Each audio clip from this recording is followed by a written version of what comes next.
வணக்கம்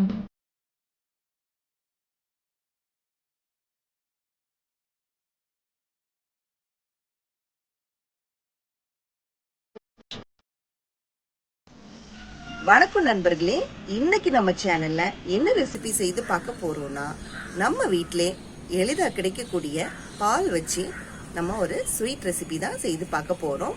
அதுவும் பாசுந்தி. அதுக்கு முன்னாடி நம்ம சேனலை நீங்க இது வரைக்கும் சப்ஸ்கிரைப் பண்ணாட்டி சப்ஸ்கிரைப் பண்ணிக்கோங்க. கூடவே இருக்கிற பெல் ஐக்கானையும் கிளிக் பண்ணிக்கோங்க. கடைசி வரைக்கும் நம்ம வீடியோவை ஸ்கிப் பண்ணாம பாருங்க. வாங்க பாசுந்தி எப்படி செய்யலாங்கிறத பார்க்கலாம். பாசுந்தி பண்றதுக்கு தேவையான பொருட்கள் என்னங்கிறத பார்க்கலாம். 1/2 லிட்டர் பால், குங்குமப்பூ தேவையான அளவு, பாதாம் தேவையான அளவு, ஏலக்காய் தேவையான அளவு, முந்திரி தேவையான அளவு, பிஸ்தா தேவையான அளவு, கண்டன்ஸ் மில்க் 1/2 கப். பாசுந்தி பண்றதுக்கு அடுப்பை பற்ற வச்சுக்கலாம். அடுத்ததா பேனை காய வச்சுக்கலாம். அடுத்ததா 1/2 லிட்டர் பால் எடுத்து வச்சிருக்கோம் இல்லையா, அதை ஆட் பண்ணிக்கலாம்.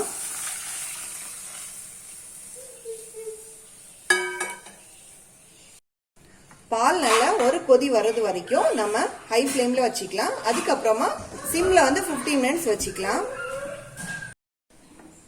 பால் நல்லா அடி பிடிக்காத அளவுக்கு நம்ம கிளறி விட்டுட்டே இருக்கணும்.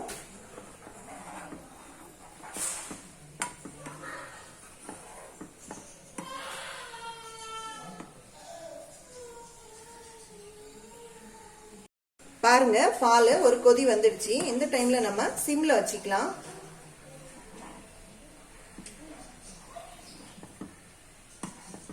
சிம்ல நம்ம ஒரு 15 மினிட்ஸ் இந்த மாதிரி வைக்க வேண்டியது இருக்கும். ஏன்னா பால் ரொம்ப கெட்டியாய் வரணும், நல்லா வத்தி இருக்கணும். பால் நல்லா அடி பிடிக்காத அளவுக்கு நம்ம கிளறி விட்டுட்டே இருக்கணும். இப்ப பாருங்க, பால் நல்லாவே வத்தி வந்துடுச்சு. இந்த டைம்ல நம்ம எடுத்து வச்சிருக்க குங்குமப்பூவை ஆட் பண்ணிக்கலாம்.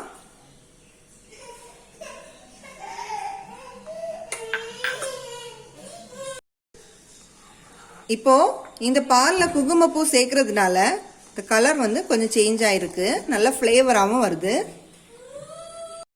பாருங்க, இந்த அளவுக்கு பால் நல்லா வத்தி வந்தா போதும். அடுத்ததா நம்ம பொடி பண்ணி வச்சிருக்க ஏலக்காவை இது கூட ஆட் பண்ணிக்கலாம். இப்போ ஏலக்காய் பிடிக்காதவங்க இதில் நம்ம சேர்த்துக்க வேண்டியதில்லை. இது ஒரு வாசனைக்காக தான் நம்ம ஆட் பண்ணுறோம். அடுத்ததா இதில் நம்ம 1/2 கப்பு மில்க் மெய்ட் சேர்த்துக்க போகிறோம்.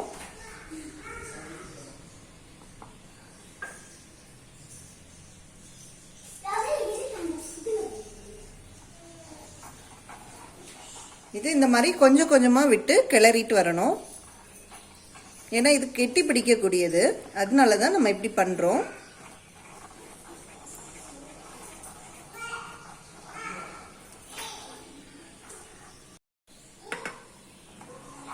இப்போ இந்த மில்க் மெய்ட்லேயே நல்ல இனிப்பு இருக்கிறதுனால நம்ம சர்க்கரை யூஸ் பண்ண தேவையில்லை. இப்போ மில்க் மெய்ட் இல்லாட்டி நம்ம ஒயிட் சுகரை ஆட் பண்ணிக்கலாம். மில்க் மெய்ட் ஆப்ஷனல் தான். நம்ம மில்க் மெய்ட் சேர்த்ததுக்கு அப்புறம் லோ ஃப்ளேம்ல வச்சு கிளறி விட்டுக்கிட்டே இருக்கணும். கொஞ்சம் திக்கா வரணும்.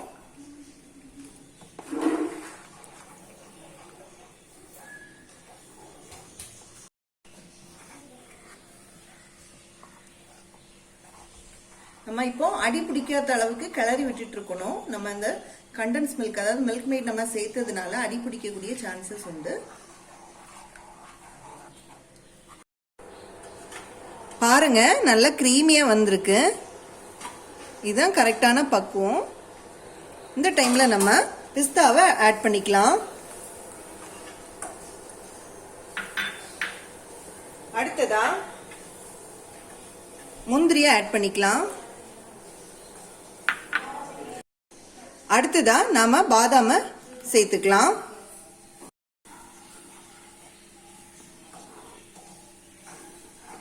இப்போ நம்மளோட பாசுந்தி ரெடி ஆயிடுச்சு. இப்போ நம்மளோட சுவையான பாசுந்தி சாப்பிட்றதுக்கு ரெடி ஆயிடுச்சு. இந்த மாதிரி சமைக்கிறது உங்களுக்கு பிடிச்சிருந்துச்சுன்னா உங்க வீட்லயும் ஒரு வாட்டி ட்ரை பண்ணி பாருங்க. இந்த வீடியோ உங்களுக்கு யூஸ்ஃபுல்லா இருந்துச்சுன்னா லைக் பண்ணுங்க, ஷேர் பண்ணுங்க, சப்ஸ்கிரைப் பண்ணுங்க. உங்களோட கருத்துக்களை எங்களுக்கு கமெண்ட் பாக்ஸ்ல தெரியப்படுத்துங்க.